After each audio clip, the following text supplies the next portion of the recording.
Go ahead. We're back. We're back. And we're talking about the Blennerhassett Hotel. You ever been? Mm-hmm. You know how I know that? Because we tried to do this about 30 minutes ago, and it was a train wreck. And baby is very excited to be here. Yes, my baby was so excited and so happy, and she just kept hollering so loud in the background, so we had to wait till she went to sleep. By the way, I'm glad we actually restarted because we got, did you see that we got a comment on our last episode? No. Somebody called us big dumb idiots. Nuh-uh. Because somebody, one of us, I'm not going to say who, one of us said that lactose intolerance was an allergy. It's not an allergy. Who called us a big dumb idiot for that? I don't remember. She didn't really. Oh. She was very nice about it.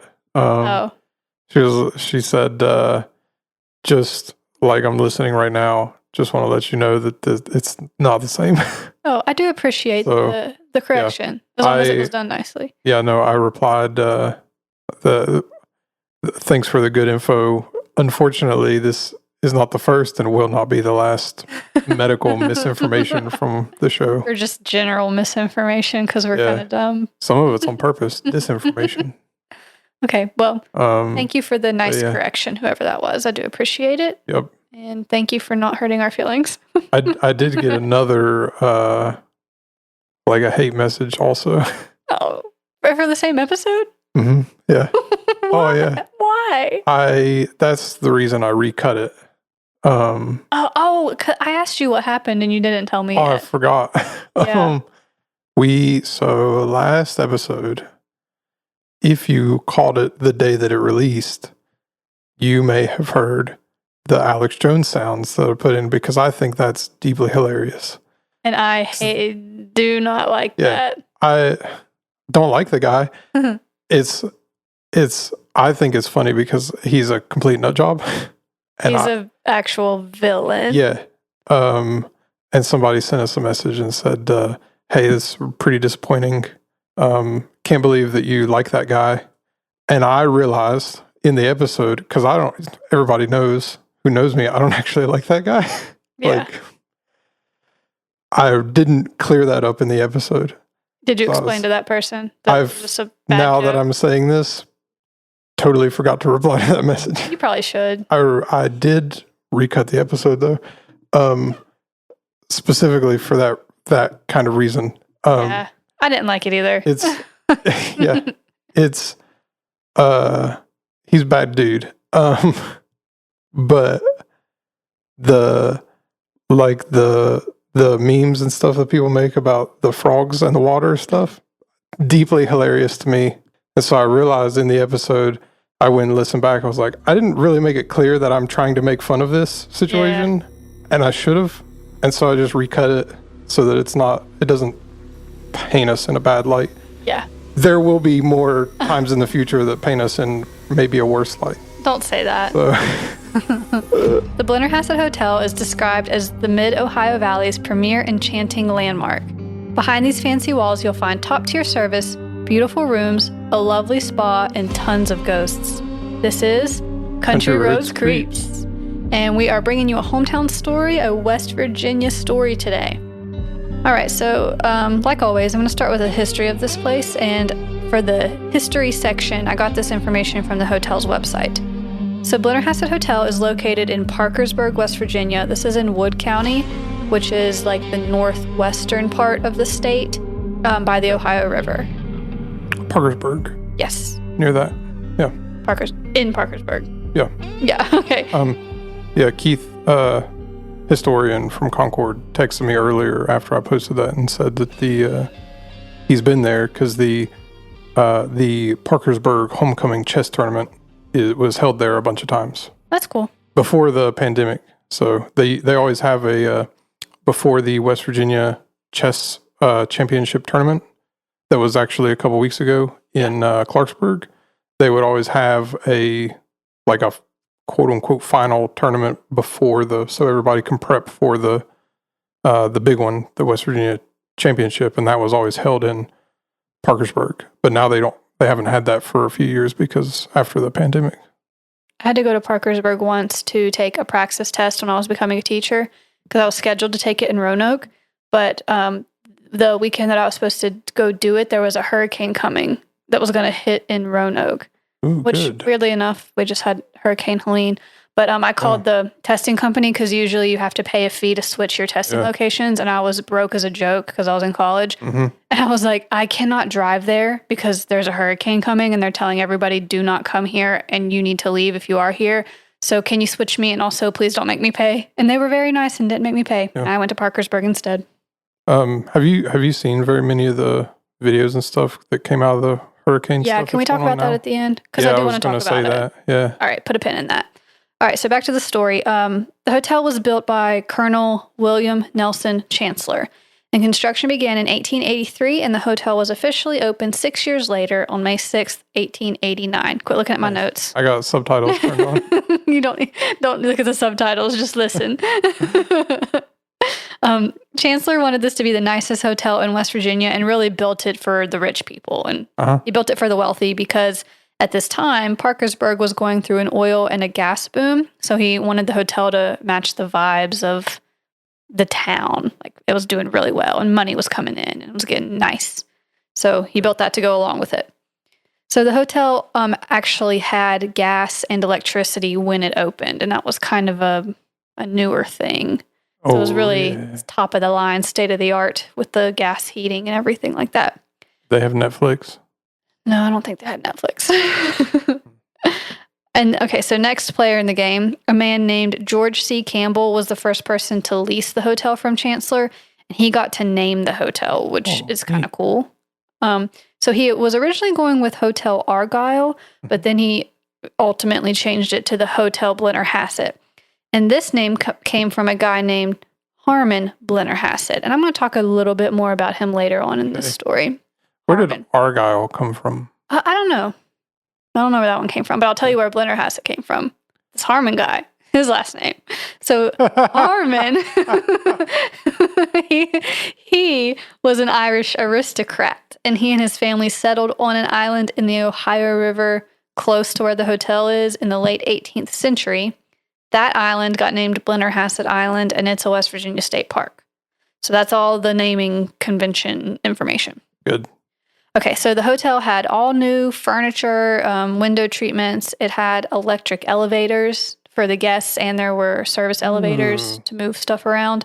There was a restaurant on the second floor that could hold 80 people, and the kitchen was up on the fifth floor, the top one, and that was done so that if a fire started, it would start at the top and burn its way down, and they would hopefully have time to save the hotel. That was standard safety practice at the time, because you don't have sprinklers and stuff built in, so they have a fire at the top. There were also 50 guest rooms, each with their own bathroom, and then on every floor there was a public, or you might call a common bathroom that everybody could go to on that floor. Yeah. So there were also some renovations to the hotel. The first major renovation was during 1944 and 1945. And at this time, the hotel was run by Nelson C. Burwell. So the big things that they did were the lobby got a new floor, and they also added a marble facade to the front of the building. However, towards the end of the 1970s, the building was in pretty rough shape. It had kind of fallen into disrepair, and it wasn't being used as a hotel anymore. By 1979, 30 of the rooms were being rented as apartments for elderly people. Oh. Why did they stop using it as a hotel specifically, or just... I didn't find that, but if I had to guess, I was going to say an economic thing. Probably, maybe there weren't as many people coming through that needed a hotel. Yeah. I'm not really sure. But on May 9th, 1979, a fire broke out in a linen closet on the second floor. Oh, sad. Just exactly what they didn't prepare for. Right. Thankfully, though, the Parkersburg Fire Department was able to put out the fire before the whole thing was destroyed, but it sat empty until the next year, 1980. So that just wasn't being used. Good. But Parkersburg locals and some investors from Pennsylvania decided to restore the hotel. So, because of that, the second big renovation happened from 1985 to 1986, and it cost over $7 million. Whoa, what is that in today money? I didn't look it up because it wasn't that long ago. It wasn't like that's so 1885. 1985. I was like, I bet Shane's going to ask me what that is in today's money, but I I thought always ask every dollar maybe amount. you wouldn't care because it wasn't that long So ago. long ago. There's been so much inflation since then. Okay, well, you look that up and I'll keep going. What year was that? 1985. I have to yawn. Hold on. Okay, go ahead. Yeah. So tired. $7 million in 1985. What is that in today's money? That is Oh, $20,479,293.68. okay. That is actually a So, pretty significant difference. see what I should have mean? looked that up. Yeah. You see what I mean? Go ahead and keep that website pulled up because we're going to need it again in a second. Okay. Oh, there's more dollar amounts you didn't look up. Yeah. Leave it to Hannah to not look up a dollar amount. So an addition was built. So there are some nearby or like neighboring buildings that they kind of connected into the hotel. Like one was a bank and Okay. they adopted it into the hotel. They also had a grand ballroom, a promenade, an atrium. They put skylights in the roof. They built a library and they added more guest rooms. So the total number of rooms was now 104 rooms. What is an atrium? That's not a place where trees are. That's an arboretum. Arboretum. Yeah. What is an I was atrium thinking is for birds? That's an aviary. A what? An aviary, right? For airplanes? Aviation? Just kidding. We'll get a comment about that. No, it's not. You're combining like 4 words right now. An Wait, what did you even ask? atrium. What is an atrium? By an atrium. Place where you make plants. I was thinking it had like a glass top so you could yeah. see out of it. An atrium is a large open air or skylight covered space surrounded by a building. Atria were common. Well, oh, geez, I clicked the link and now were a common feature in ancient Roman dwellings, providing light and ventilation to the interior. So yeah, and they put trees in there, and there's plants and stuff. Yeah. So it's just a skylight room. Whatever. Go back to your money converting website. Okay, go ahead. Because the third big renovation happened from 2002 to 2006, and it cost $10 million. $10 million. And I guess 2004 was the middle. That is, golly, $16,664,690.31. Big spenders. Heck yeah! Shout out the U.S. government. All right. So on this one, the entire hotel was renovated one floor at a time. Everything got like updated. Oh, okay. And for some reason, like with the new things that they did, this actually decreased the number of guest rooms back down to 89. So they went up to 104 and then they're down now to 89. Okay. So I don't know if maybe they like combined some to make a few bigger rooms or something. Yeah, maybe like some suites or like turned them into different things. I don't know. But they added a garden patio, a portable stage, and a climate-controlled patio tent for outdoor events. Oh boy. And more updates have been added since then to update the hotel and try to bring back some of the like original historic features that got lost in these renovations. They've tried to bring some of that back to give it its like original, authentic feel. They brought back even some of the spirits from the 1800s. Yeah. So our next section here is labeled spooky stuff. Oh boy. So now we're going to get spooky stuff. into the spooky stuff. We got into it quick today too. We're only a few minutes in. Just some background info there. Okay, let's get into some spooky stuff. Spooky stuff. Funnily enough, this is not discussed on the hotel's website. They don't really talk about it. Oh, they don't like the ghosts? It's in like one little area, one little tab, sort of, but they do not get into the details. Yeah. So I got this information. I appreciate that a little bit more. Yeah, because I don't really like it when I get some places where like, like the penitentiary. Yeah. That's like, they have the building there and they do tours. And part of the reason that they do the tours is because of the ghost stuff. Yeah. But I don't really like it whenever hotels and stuff really lean into the haunted so much. It's more like... They do a ghost tour here, but it's really not their focus. You have to kind of look. You have to know what you're looking for on the website. It's not really advertised that much. They're more about just being a regular hotel. Yeah, I appreciate that. Yeah. So for this section of the episode, I got a lot of this information from hauntedparkersburgtours.com and a WBOY interview. So there are reports of ghost sightings in the hotel, and most of the ghosts seem to be from the industrial era. People will see children riding tricycles and men wearing top hats and bowler hats. So we're going to get into some of the specific ghosts, like the recurring ones that people see a lot. Okay. There's several of them. So we're starting with the woman in the elevator. All right. Oh, is it that one from that Eliza Lamb? I don't know what that is. It isn't Eliza Lamb the lady from California who she went. There's security camera footage of her. She gets in the elevator. She's all spooked. Oh, no. And then she gets out, and then they found her in the water tank up at the top of the roof. No, this isn't her, but that is such a sad story. Yeah. No, this is a different woman in an elevator. Okay, so we get this story from Adam, well, from a lot of people, but the one I'm about to tell you is coming from Adam Dotson. He's the hospitality guest services specialist at the hotel. And so he tells the story of a postman that he was with who saw this ghost. So Dotson, talking about the postman, said that he had never been here before. I told him to go through these doors and get on the elevator and go downstairs, and I would be right with him. So then Dotson went to check on the postman after a few minutes to make sure he was going the right way and got to him before the elevator doors closed. Then Dotson said, he looked over at me, and the first thing he said, serious as could be, is this place haunted? So the postman then said he saw a woman get on the elevator in front of him, but when he stepped in, there was nobody there. Oh, no. I really wanted That's the spooky. ooh I don't have that sound, but that's okay. The heartbeat will work. So there was nobody there. And this woman is dressed all in white. She has on a white cap, a white coat with fur trim, and a knee-length white skirt. So we've talked about like the woman in white before. Yeah. And she leaves behind a scent of lavender perfume. Yeah. Imagine if it was, imagine if people were like, I saw this ghost from the industrial era, and the scent is like really something I recognize, and it was like Britney Spears' toxic perfume. That's hilarious.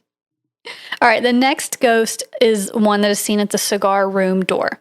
So this door faces 4th Street, and it used to be the entrance to the gentleman's cigar room and smoking stand in 1889, but now it does not have any use, according to the hotel. So Sherry Stevens is the human resource manager at the hotel, and she saw a ghost at this door one evening as she walked to her car. So here's a quote from Stevens. It was mid-afternoon. I was walking down the sidewalk across the street, and something flashed, and it made me look in the direction of the door. So I stopped for a second, and I saw a woman looking right at me in the door window. She saw the woman twice that week and said that she had a white, expressionless face, bright red hair, and was wearing a light blue dress with a frilly, tall collar and a brooch. So the clothing was from an older time period. Yeah. And Stevens continues to look, but only saw her twice in that 1 week and hasn't seen her since. But I think there's been other reports of people that see someone in that door window. Yeah. What does she smell like? Marlboro Reds? I don't think there was a scent with this one. Marlboro Gold 100s? Oh my gosh. My kind of woman. We sold so many of those when I worked at Dollar General. I remember when I worked at a grocery store when I was like 19, and eventually like you could get the vibe of somebody who, like one of the ladies that would come in, even if I've never seen them before, if they look almost identical to one of my great aunts, I'm like, you want to pack a Marlboro Gold 100s? And they're like, yeah. Oh my gosh. Okay, the next thing we're talking about is shadow people, which we've done an episode on these before. I don't want to hear about it. They're scary. Skip over it. They're so scary. Staff members have reported seeing these pretty frequently in the basement of the hotel, especially in the laundry room. So the shadow people silhouettes appear to wear top hats, trench coats, and fur collars. And Adam Dotson, the same guy I was talking about earlier, claims to have seen a shadow person walk into his office, which is located in the basement. He initially thought it was a server that worked for the hotel that was wearing black clothes, but when he entered his office, nobody was there. Oh, no. Scary. Pretty scary. Scary. All right, next is the man in the bowler hat. Now, those ones that I've said so far have been relatively harmless. Like, people just see them. I love the way you qualify this it one's like different. Oh, boy. Why do they call it a bowler hat? Is that what you wore to go bowling? Or is a bowler or something else? I don't know. Okay, go ahead. No, don't look it up yet because I want you to hear and absorb this. Go ahead. I'm going to wait till you go ahead and find it. Oh, Why my do they gosh. call it Okay. a bowler hat. Bowler hat. Why? Bowler hat. Why? Says bowler hat was originally designed to protect gamekeepers from low-hanging branches while riding horses. That doesn't say why it's a bowler, though. Yeah. I mean... It doesn't matter. Yeah, it doesn't matter. I don't care. That's already stupid enough for me. So, okay. It was... Both cowboys and railroad workers preferred the hat because it would not blow off easily in strong wind while riding a horse or when sticking one's head out the window of a speeding train. So, whatever. That's stupid. Okay. Okay, so the man in the bowler hat is one of the most famous ghosts from Blennerhassett Hotel. Okay. He is seen in the dry storage area in the basement and in room 409, which is a few floors straight up from the storage area. Oh. So guests in room 409 also report hearing furniture move around because that room is 2 stories. So I guess if they're like in the bottom, they hear it moving around above them or vice versa. He's an upstairs neighbor ghost. Yeah. Now, this is like the scary, bad, icky part. Okay. One guest said that the bowler hat man tried to hold her down in her bed by her neck. Oh, no. Horrible, horrible, horrible, scary. Dotson also had an encounter with this ghost one night when he was staying in room 407, which is right beside 409.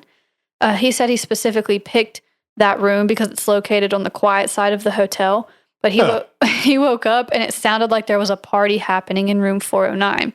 So he mentioned that at the front desk the next morning, and the staff working said that he was the only person on that floor on that end of the hotel that night. Oh. So I guess the bowler hat man was having a party. Ghost party. The next ghost I'm going to tell you about is my absolute favorite one I've ever heard. Okay. It's so cute and funny. This is the stacking ghost. So sometimes papers that are spread out or are kind of in messy piles will suddenly be stacked neatly. Yeah. As a teacher, you really like that, I guess. That's so funny and helpful. So one employee was working on a project for the hotel and had papers all over a desk. And she had to leave it for a few minutes, like she just got called away for something quick. And when she came back, the papers were all organized into a nice, neat stack. Good. And she asked around, but nobody saw anyone near her desk or took credit for it or anything. So that has happened numerous times, that papers have been stacked mysteriously. Yeah. Ooh. Ooh. Yeah. I think that's so funny. What else does it stack? Like rocks? Just like how papers. those people... How hippies do at lakes and stuff. Yeah. And this one just likes to stack paper, and I think that's hilarious and cute and helpful. Yeah. All right, then we have the newspaper boy.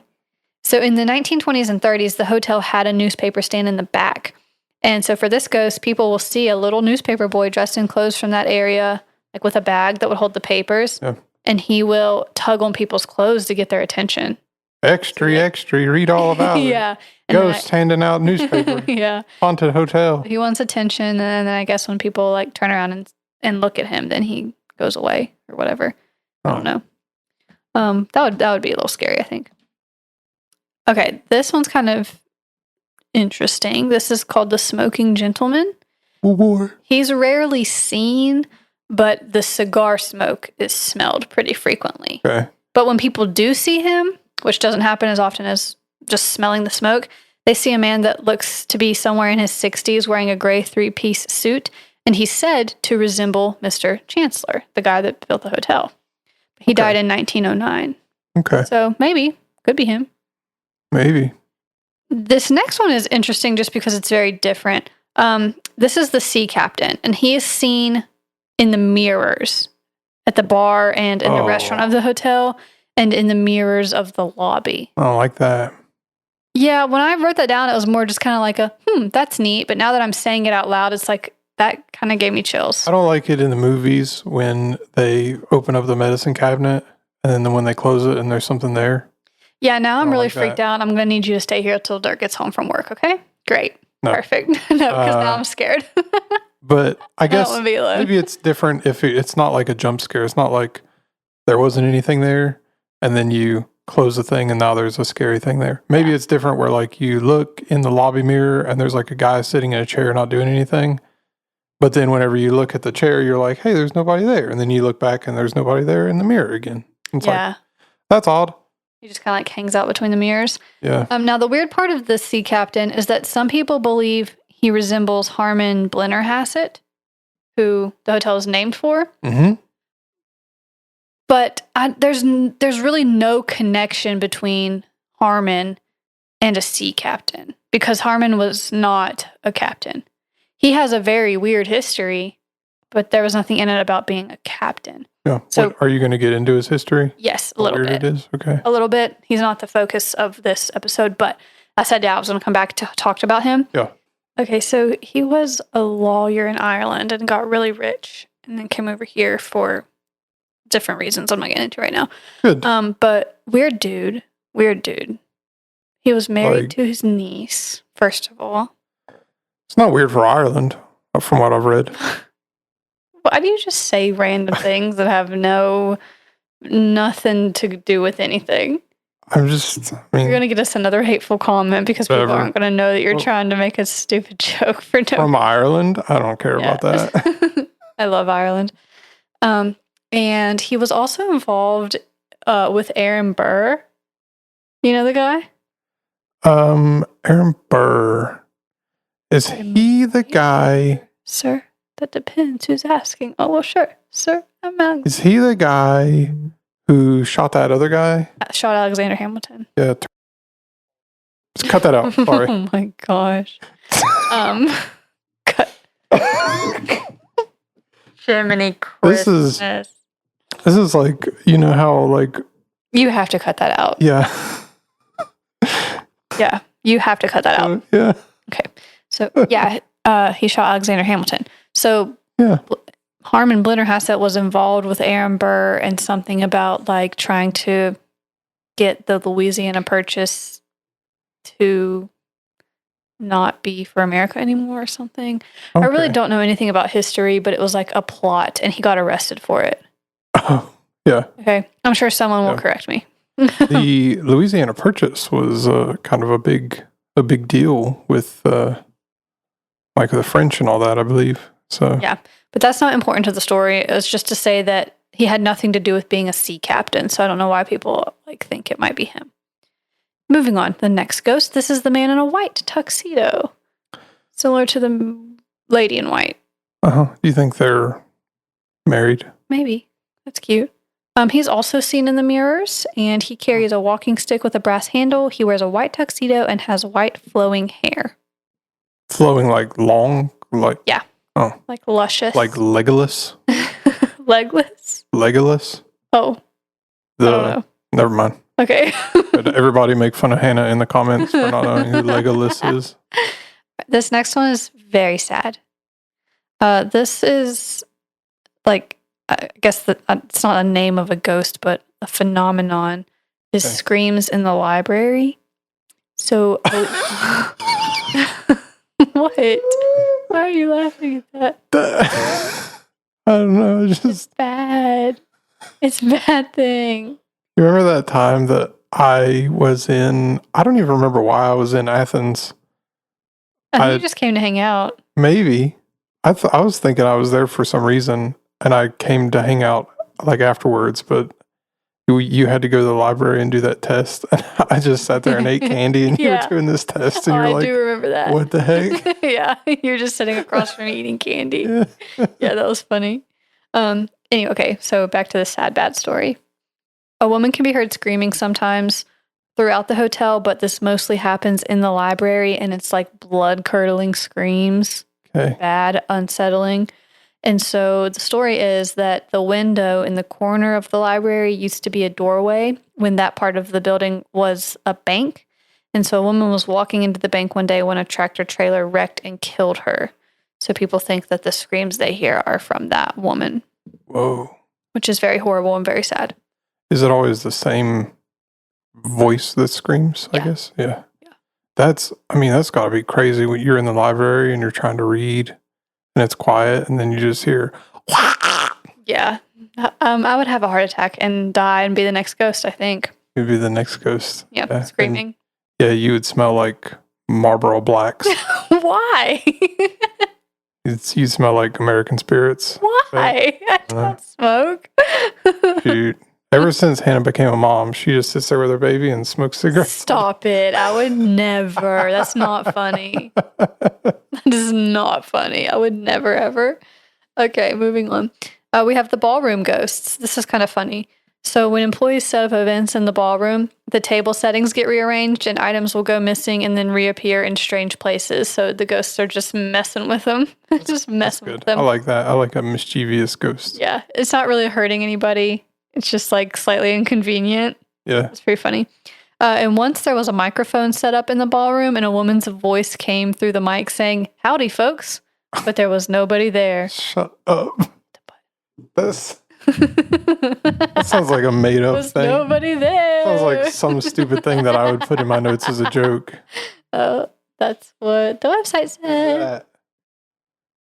Your phone always is going off. Always. I have it on silent now. It's just. Yeah, because it's still on vibrate. Yeah. I put on do not disturb. Whatever. How am I supposed to interrupt the episode if I have it on do not disturb? All right, next is the kissing bandit. Awful. Awful.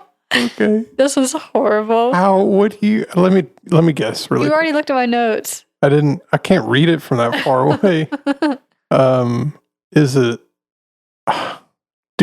Does like women just feel kiss Yeah. happen to them? Yeah. Gross. Yeah. Women staying at the hotel have reported waking up to feeling their faces being kissed, but nobody is there. That's awful. Disgusting. Hate it. Does it? I don't even want to ask the questions, but like, is it just like a pressure, or does it feel wet? It's like a Gross. Disgusting. Hate it. Hate it. Hate it. What? That's horrible. I think I would rather a ghost slap me than kiss me on the cheek. I'd rather be slapped by the ghost. Okay, there's also some spirits of children active in the hotel. Okay. The maids encounter these ghosts when cleaning rooms, and so they report hearing children laughing. And also they see like the toilet roll dispenser spin around like a kid's playing with it. Like a cat? Yeah, and they'll see children's footprints in the furniture fabric, like on the ottomans and stuff. Yeah. Children's voices are also heard singing along to music that the hotel plays during the holidays, and it's especially notable during the song Jingle Bells. Jingle bells. Ghost children like Batman jingle bells. smells. Robin laid an egg. Batmobile.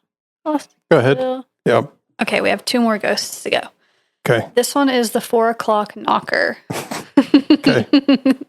All right, there's a Starbucks in the hotel, and the employees that work at the Starbucks report that on certain days of the week at exactly 4 a.m., because they have to get an early start there, that there are 3 sharp knocks on a door near the Starbucks area. But when they open the door, guess what? There's somebody there. Nobody's there. Oh. Ooh. All right, and then the last ghost that we're talking about today is the worst one, in my opinion. Oh, really? So Scary. The guy who held the lady down by her neck. Yeah, he's not bad. the worst. The guy who kisses ladies. Bad. Not the worst. Not the worst. This one is the worst. This is the worst one, in my opinion. This is the bellboy. Okay. And guests have reported waking up and seeing a bellboy in a blue and gold uniform smiling down at them.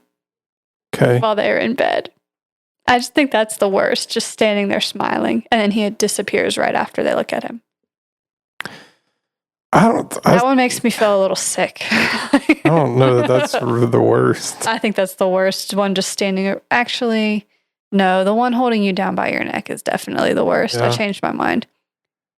The bowler man hat holding you down would be the worst. And then probably the bellboy smiling at you would be the second worst. The phantom kisses are bad, but you don't actually see anybody. You just feel it. Might be kind of nice. That's third worst. Like if you're really lonely. Yeah, like really lonely. Smooch. A little kiss. Ew. Maybe. Yeah. Yeah, I changed that around. The bellboy's second worst, the bowler hat man is the worst. Yep.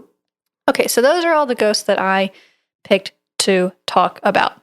Now, if you want to go stay at this hotel, you can have a very nice regular stay at a beautiful hotel They have different packages. They have Okay. a spa, all those services. It can be a really good trip. Like a spa, like the cucumbers on the eyes and stuff? Yeah. Okay. Like massages, all the facials, all that stuff. Okay. But if you want, they also do monthly ghost tours. These are led by someone named Adra Johnson. And the tours have 2 parts. So for part 1... What? What? I wanted you for a second to be like Adrian Johnson, also a ghost. That's why they call it a ghost tour. That would be really And funny. This ghost leads people around the hotel. That would be really funny. Okay, part 1 of the tour, you start in the library and you go through several parts of the hotel while Adria talks about the ghost stories and all the reported sightings and everything. And then for part 2, you go upstairs and you do a spirit session with her where you analyze the EMF frequencies and voice recordings and all like the ghost hunter stuff. Okay.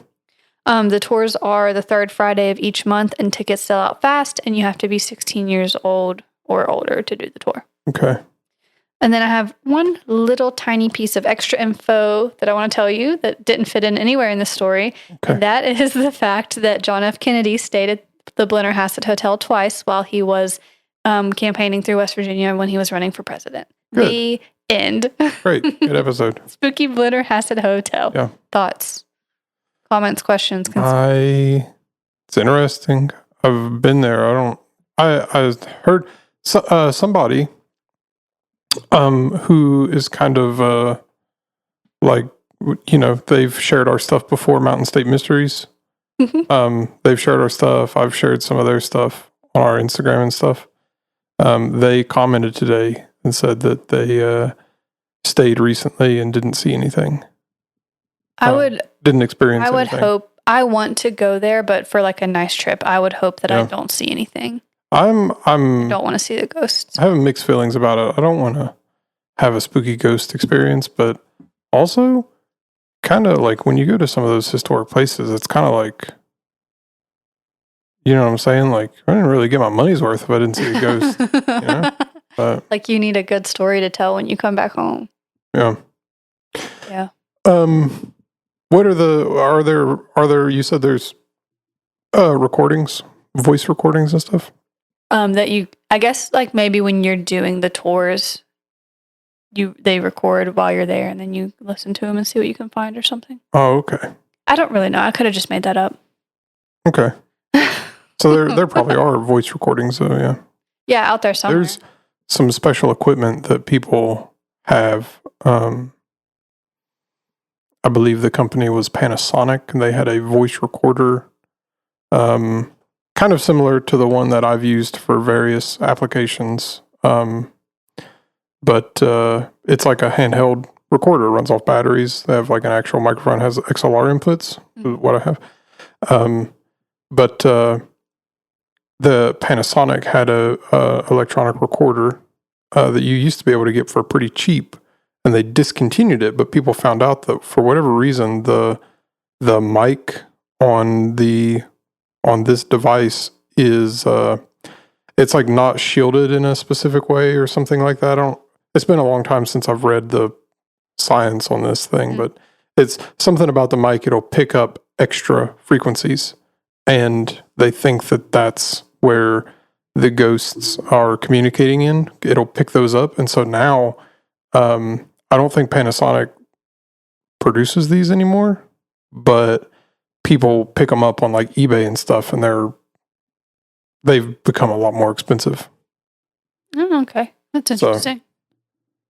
Yeah, but before we end it, we were going to talk about Hurricane Helene. Yeah. It's bad. Everybody is so bad. In Florida. There's videos of like cars floating down the road. In North Carolina, there's like entire towns that I saw pictures of. Like Asheville area, like Chimney Rock got wiped out. It's horrible. We really need to pray for everyone that was affected by this. So bad. There's when I worked in when I was full time in the firearms industry, there was a customer of ours who was, he worked, like he was, I guess, higher up engineering kind of position for mines or whatever. He's from Florida, and he was here for a few years. They kind of went back and forth, him and his wife. And then he just moved back 2 months ago, and one of the guys texted him, asked him, like, how's hurricane and stuff? He's like, yeah, we lost everything. That's so sad. Yeah. I hate to hear that. So, and he had, like, some nice stuff. Yeah. So. That's awful. I've seen a couple posts that said this might be like Hurricane Katrina levels of devastation. Yeah. What's weird about, like, Hurricane Katrina is, like, you always hear about New Orleans and stuff. That, like, the New Orleans was decimated, you know. And I'm sure there's other places around, like, surrounding area and stuff. But it always seemed like Louisiana and, like, New Orleans specifically was, like, hit the worst. And that's all you ever heard about. But now it's, like, Florida, Townsend, North Carolina, South Carolina. There's places in Virginia that have been hit pretty hard. So it's like maybe on a wider scale, maybe it's hit like the same. It's kind of wild because, like, I could be wrong. Like, maybe something happened when I was a kid that I'm unaware of or something. But as far as I can think about in our lifetimes, do you know of a hurricane that came that far inland, like it did when it, like, to Western North Carolina, Eastern Tennessee? I can't. Hurricane Sandy didn't it? But it was in the end of October, and it snowed a ton up here. Oh, okay. And it snowed a ton going further up north. I think that came further.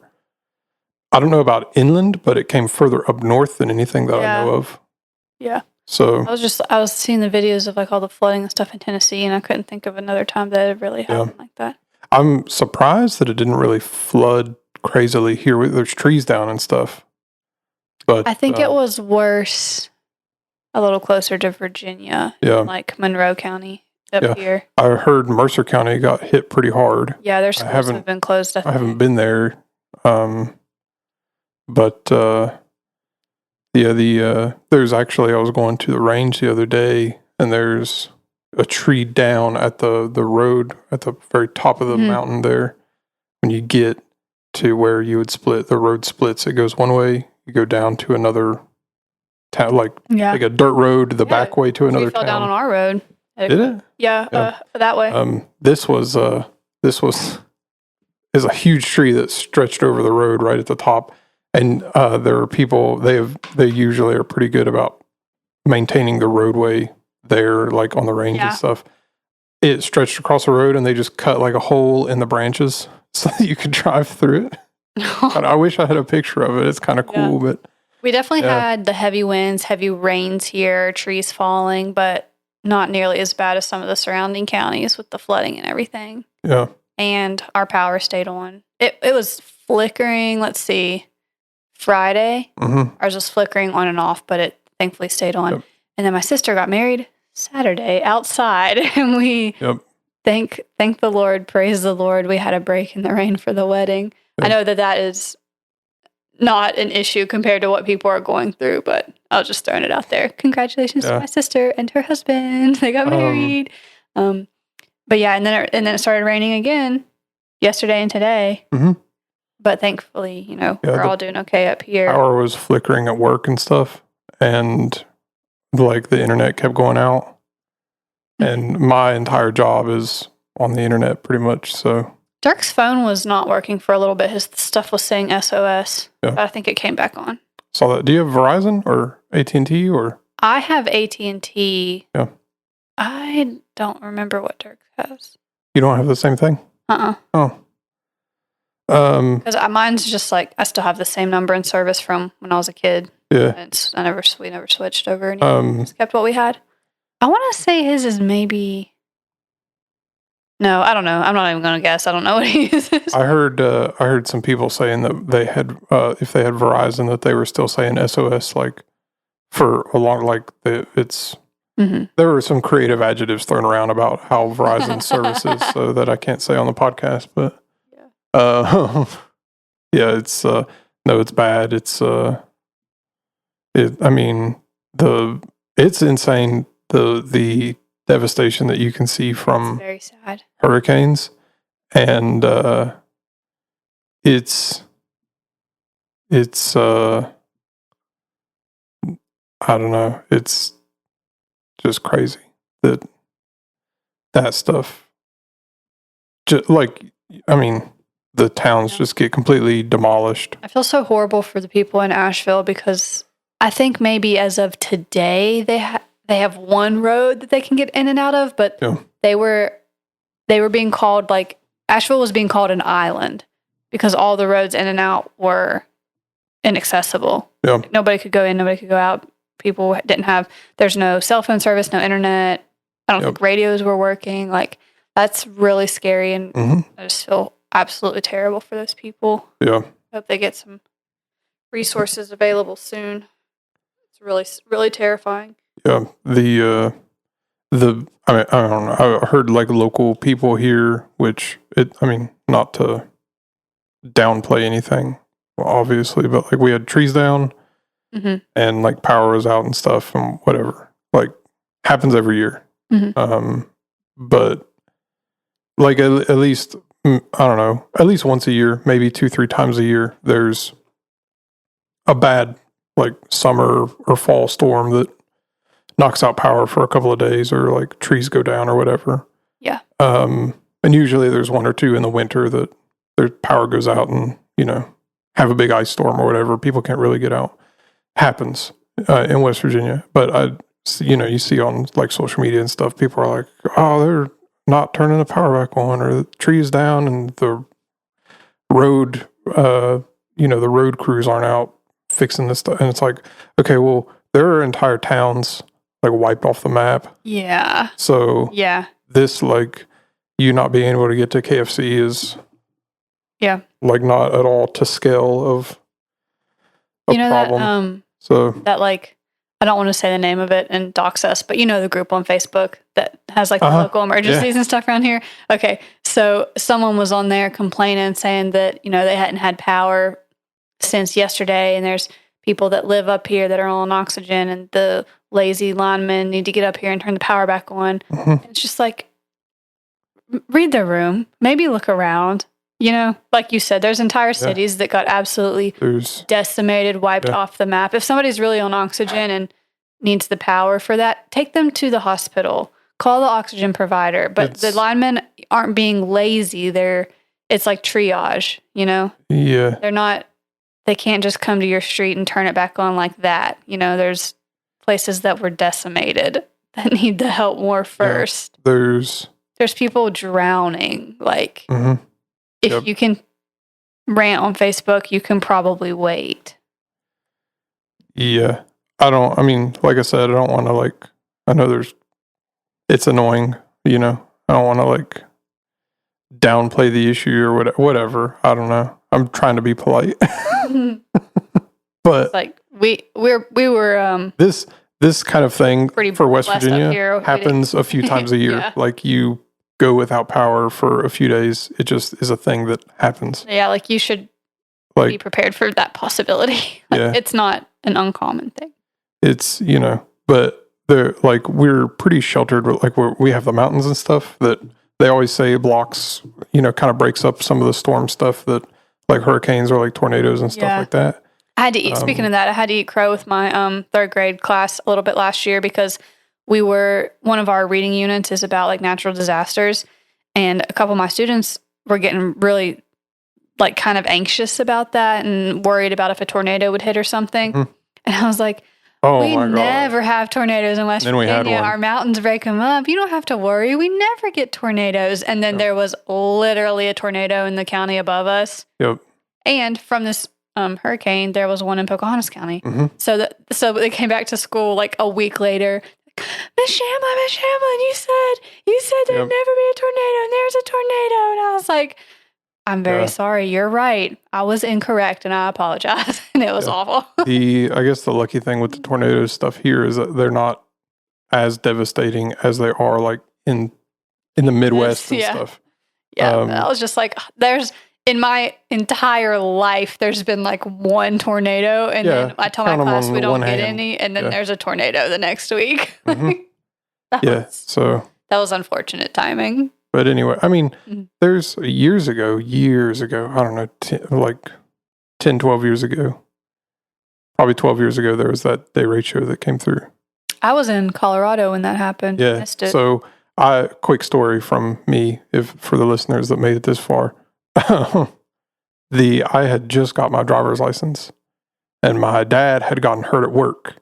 And so he was out. He had a piece of metal fall on his leg at work. And there's a hospital around here that is dog water, and they didn't help him.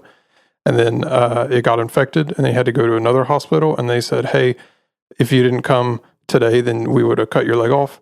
And so he was down for like 6 months because of this surgery they had to do on his leg. Anyway, regardless, he was down for a while. My mom and my sister were in Florida, and so it's just me and my dad. And I had just got my driver's license. My dad couldn't do anything. And then the derecho came through, and we were without power for, I think, 15 or 16 days straight. And me and my dad did every day was I would drive to Sheetz and cut that city out. I would drive to the Sheetz, and I would buy a bunch of hot dogs because you could get like 2 for $3 or whatever. And I would buy a bunch of hot dogs, and I would come back, and we would make like SpaghettiOs and eat Sheetz hot dogs, and we'd have SpaghettiOs on like a Coleman grill. And so my mom and my sister came home after like, I don't know, 12 days of being in Florida, and they were like, "Oh, Florida was the best," and we were sitting here like cavemen, like, eating Sheetz hot dogs, surviving. Yeah. Oh my gosh! So I was in Colorado. The wildfires were happening over there, and then the derecho was happening here. I remember I got back, and there was just like stuff everywhere. Yeah. Like debris was everywhere. Mhm. That gas station down the road, the awning thing that you park under was flipped upside down on the roof. Mhm. And didn't like a bunch of places run out of gas? Yeah, there was so a bunch of places ran out of gas, but a bunch of people panicked and tried to go get gas. Mm-hmm. And the pumps weren't working properly, and a bunch of different stuff was going on. And there were a few people that we heard of later that were like, people were getting out of their cars, like threatening people with guns and stuff. Because that's scary. as soon as like People just panic. it takes literally an hour for people to panic and like go completely out of their minds, evidently, because it was like, it's ridiculous. There's nothing really that's worth shooting someone over. There was something else. Like it's a very extreme situation. Yeah, that's ridiculous. I might be mixing this up with another time that there was bad flooding, because Greenbrier County floods constantly. Yeah. I'm thinking it was during the derecho though, but I could be wrong. But somebody sent me a video of flooding, and there was an entire house floating down the street that was on fire. And I know it was in Greenbrier County. The house was on fire, floating. Sounds like Morgantown. But which is terrible. But it might have been a different time. Yeah. But that's pretty crazy. But we don't usually have it that bad. No, that was rare. That's a very. I don't know, that I don't think has ever happened in my lifetime up until that point, and hasn't happened since. Yeah. The worst we usually get is flooding and blizzards. Blizzards. We get ice storms. Seems like the last few years we've gotten pretty bad ice storms that are just like everything gets covered in an inch of ice. Encased in it, yeah. And it's ridiculous. And people still are like, I'm going to go out and drive to the Wally World and get milk sandwiches. I remember when I was going to Concord, when I lived in Athens, there was an ice storm, and it was literally an inch thick on my car, but I still had to go to work, so I had to walk to Dollar General, which is not that far from like where I lived at the time, but in an ice storm, not ideal. It was horrible. Yeah. I remember in Morgantown, we got a really bad snow my freshman year, and I got an email from 2 of my professors who they were like, "Oh, we're going to cancel class today." And I didn't get an email from the first class that I had, And I was like, well, I guess I'll go to that one. And it was near-ish by, because at the time I lived on the Evansdale campus. It was on. So you just walked. Evansdale, so I just walked up the steps there and went over and waited outside. I didn't really see very many people there. There was a couple of like classmates. And then I was standing out there, and we got an email from the college, and it said, "Hey, we're canceling all classes today." And I was like, "Huh? Well, I'm already here." And then I just left and went back to my dorm. When I got back to my dorm, I got an email from that professor and said, "I'm canceling class." You don't say. Cool. Well, so yeah. But anyway, weather is an insane thing. I was going to say, weather's fun to talk about. Did you know that they make it rain in Saudi Arabia? Really? Yeah, they cloud seed, and they make it rain regularly over there. I saw someone talking about that on Facebook, but it was very like tin hat conspiracy the way they were talking about it. Yeah, tinfoil. Yeah. So this is the thing, right? Because because conspiracies have a little bit of truth in them. Yeah. So that's where they got it from. The chemtrails and stuff that you see, and that people are like, those are contrails. Except, guess what? Not all of them are, because the government admitted that they actually seed clouds in places. Mm-hmm. So some of them are chemtrails that they're making weather with, or they're controlling weather with. I think that's kind of cool. And it's not used for evil. If it's used for good. 100% of the United States government's involved in it. They're being used for evil. Yeah. It's not like sad. So. But here's the thing: is like the technology exists that they can do that, and like they make it rain in Saudi Arabia or whatever they want to do. Cool. The United States government and a bunch of other governments have said that they cloud seed for different things to make weather happen or prevent other weather, whatever. I don't know. Almost assuredly, you would think that if they're able to make it rain, that they might be able to like turn the dial up to 11, maybe make a hurricane. And then people get on Facebook and they're like, they're making hurricanes. And it's like, I don't know about that. Yeah. But I guess that's a little tinfoil hat. Like the technology might exist that they could do that. Like you take like the ounce of truth that like, hey, the government is seeding clouds and making weather happen. And twist it into something insane. There's a possibility that they could make extreme weather patterns happen.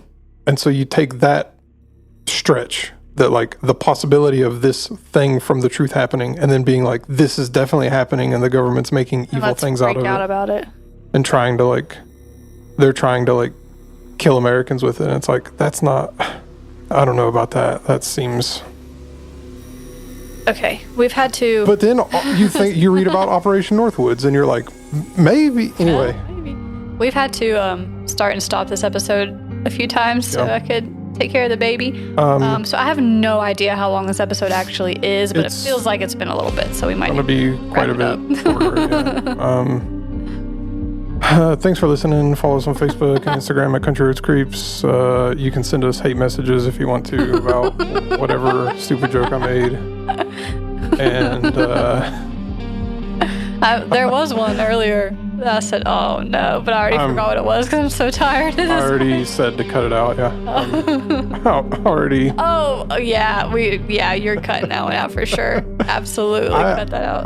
I want to, eventually, if we ever decide to retire, I want to keep, a super cut of all the horrible jokes that I've made, and just put, our last episode will be a super cut of me being... I don't want to be associated with the things that you say sometimes. It's most 99% of it's about the United States government. But I don't want to be associated. Anyway, be safe driving home. Watch out for the not deer. Bye. Buckle your seatbelts. Bye. That's it, right? Yeah. Bye.